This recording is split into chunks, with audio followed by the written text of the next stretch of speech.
आपने इस गरीब के लिए? जिस गरीब के वोट लेकर आज आप सियासत की सबसे बड़ी कुर्सी पर बैठे हो, उस गरीब के लिए क्या कर रहे हो? जिस मजदूर के पसीने की चमक से इस देश की तस्वीर चमकदार हो रही है, जिस मजदूर के पसीने से इस देश की बुनियाद खड़ी हुई है, जिस मजदूर के पसीने से इस देश के कारखाने चलते हैं, जिस मजदूर के पसीने से इस देश के, इस आवाम के खजाने भरते हैं, आज उस मजदूर को मजबूर हाल में छोड़कर हम सब अपने अपने घरों में सिमटे हैं। हिंदू मुस्लिम का खेल बहुत हो गया।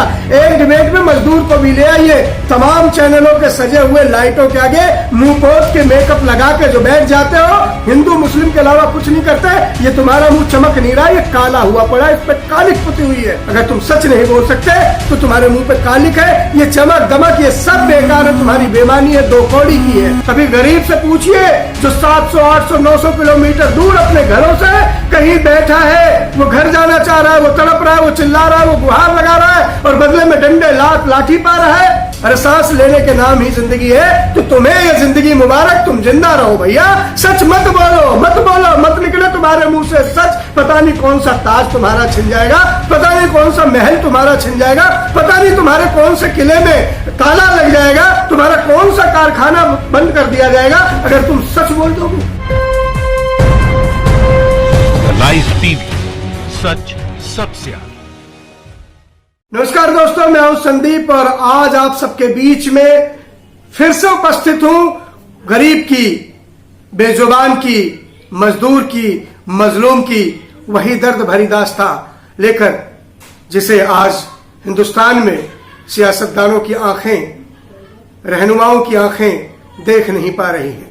वो गरीब आज फिर से बेघर है, वो गरीब आज फिर से बेचैन है, वो गरीब आज फिर से लाचार है, वो फिर से आज चूर चूर है और उसके हिस्से में लाठी डंडा पूछ रहा है कि मेरा कसूर क्या है, किस बात की मुझे सजा मिल रही है, वो पूछ रहा है। लेकिन उसके सवालों पर जवाब देने के बजाय उसके पीठ को पुलिसिया डंडे तलाश रहे हैं, उसकी कमर को पुलिसिया लाठी ढूंढ रही है। यही हुआ बांद्रा में जब बेचारे मजदूर अपने घरों के लिए निकल पड़े।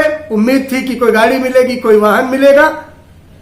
क्या हुआ नजर आप सबके सामने है। क्या हुआ जब सूरत की सड़कों पर प्रवासियों का मेला लग गया और एक ही मांग थी कि हमें हमारे घर जाने दो साहब, हम आपसे कुछ नहीं चाहते, हम भूखे पेट चले जाएंगे, प्यासे चले जाएंगे, पैदल चले जाएंगे, हमें हमारे घर तो जाने दो। बदले में क्या इनाम मिला? क्या मिला था आनंद विहार में? क्या मिला आज जब ISBT दिल्ली पर लोग इकट्ठे हो गए?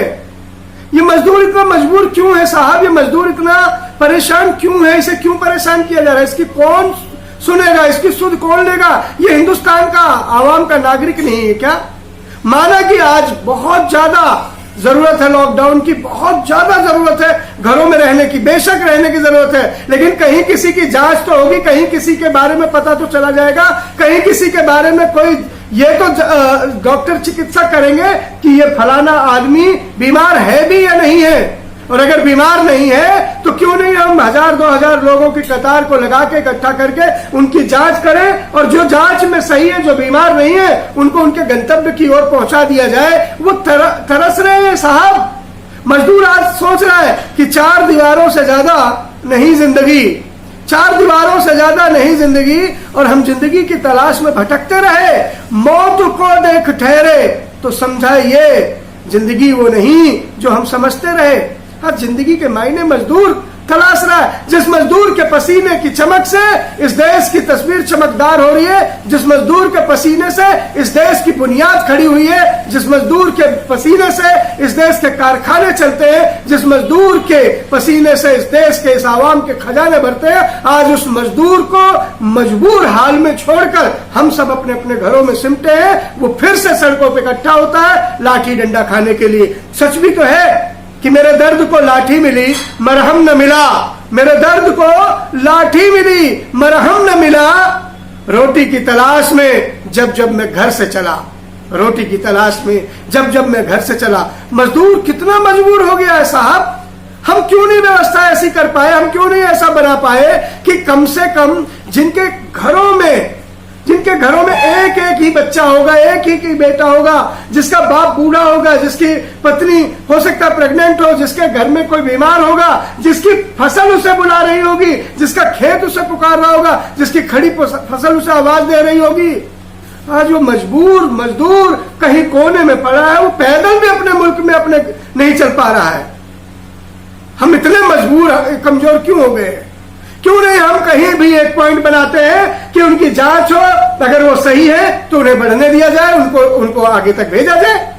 क्यों नहीं हम ऐसी व्यवस्थाएं कर पा रहे? क्यों नहीं मेरे एमपी पार्षद इस बात पर आगे आ रहे? वो अपने मुंह पे मास्क डाले, रुमाल का ढाटा बांधे, गमछे को लपेटे, अपने घरों में अपने आप को सेफ किए बैठे, वोट लेने गिड़गिड़ाने चले आओगे, भीख मांगने चले आओगे, फिर से कहोगे हमें जिता दो।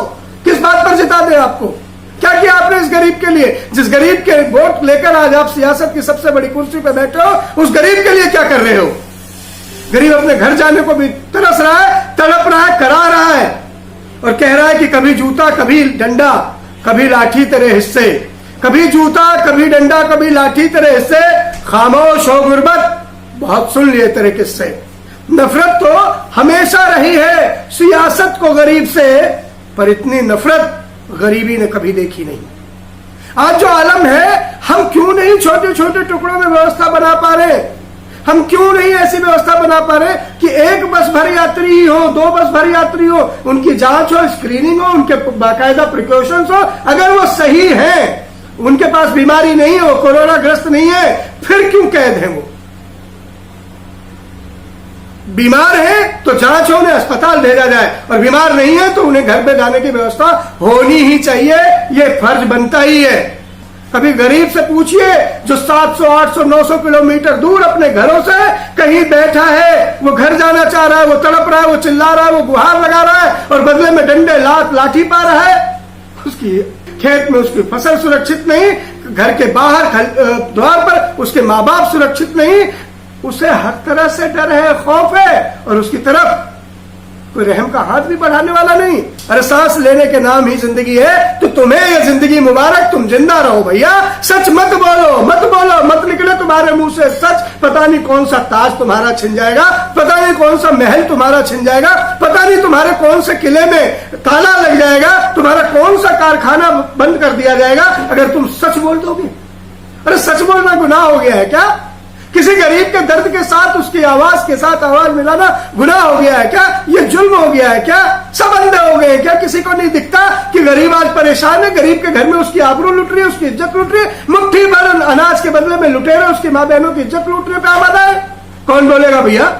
फिर से भगत सिंह को आना पड़ेगा, फिर से चंद्रशेखर को आना पड़ेगा, फिर से राजगुरु सुखदेव को जन्म लेना पड़ेगा, लाला लाजपत राय फिर आएंगे क्या?